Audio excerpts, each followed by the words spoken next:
गडचिरोली जिल्ह्याचे पालकमंत्री स्वतः मुख्यमंत्री फडणवीस असल्यानं या जिल्ह्याच्या नगर परिषदेच्या निवडणुकीकडे सगळ्यांचं लक्ष लागलं होतं। त्याच पद्धतीनं गडचिरोली जिल्ह्याचा आरमोरी, देसाईगंज आणि गडचिरोली शहर या तिन्ही नगर परिषदेचा गड राखण्यात भारतीय जनता पक्षाला यश आलंय। या सगळ्या बाबींवर आमचे प्रतिनिधी मनीष रक्षमवार यांनी माजी आमदार कृष्णा गजबे यांच्याशी बातचीत केली आहे। आपण पाहूयात। आपल्यासोबत आरमोरी विधानसभेचे जे आमदार माजी आमदार होते गजबे साहेब होते, आपल्यासोबत बसून आहेत। आपण त्यांच्यासोबत चर्चा करणार आहोत। ते काय सांगणार आहेत?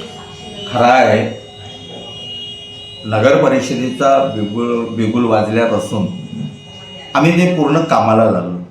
कारण वळसा नगर परिषद अशी होती की आपण 2 टर्म भारतीय जनता पार्टीची त्यांच्या बहुमताची सत्ता होती, आपल्याला हॅट्रिक मारायचंच आहे या भावनेनं वळसा तालुक्यातील सर्व संघटनेचे ज्येष्ठ पदाधिकारी कार्यकर्ते पूर्ण आम्ही कामाला लागलेलो होतो आणि जनतेनं मात्र आपल्याला आशीर्वाद दिला आणि अशी निवडणूक झाली का राज्याचे मुख्यमंत्री सन्माननीय देवेंद्रजी फडणवीस साहेब, आपल्या गडचिरोली जिल्ह्याचे पालकमंत्री यांच्या नेतृत्वात, यांच्या मार्गदर्शनामध्ये आम्ही वळसा नगर परिषद, आरमोरी नगर परिषद आणि गडचिरोली नगर परिषदमध्ये सन्माननीय चिमूर क्षेत्राचे आमदार आमचे सहकारी बंटी भाऊजी बांगडिया साहेब यांच्याकडे प्रभार दिला आणि निवडणूक अध्यक्ष म्हणून माजी जिल्हा अध्यक्ष प्रशांतजी वागरे यांच्याकडे हा कारभार दिल्यामुळे सर्व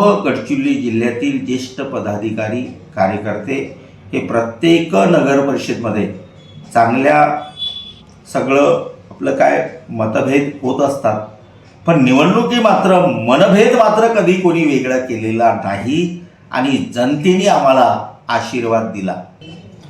म्हणजेच एकंदरीत गडचिरोली जिल्ह्याकडे संपूर्ण राज्याचं लक्ष लागलं होतं, कारण की गडचिरोली जिल्ह्याचे पालकमंत्री खुद्द देवेंद्र फडणवीस म्हणजे मुख्यमंत्री आहेत आणि त्यांच्याकडे गड राखण्याकरिता येथील आजी माजी जे पदाधिकारी त्यांनी आपली सर्वस्व पणाला लावली होती हे म्हणायला काही हरकत नाही।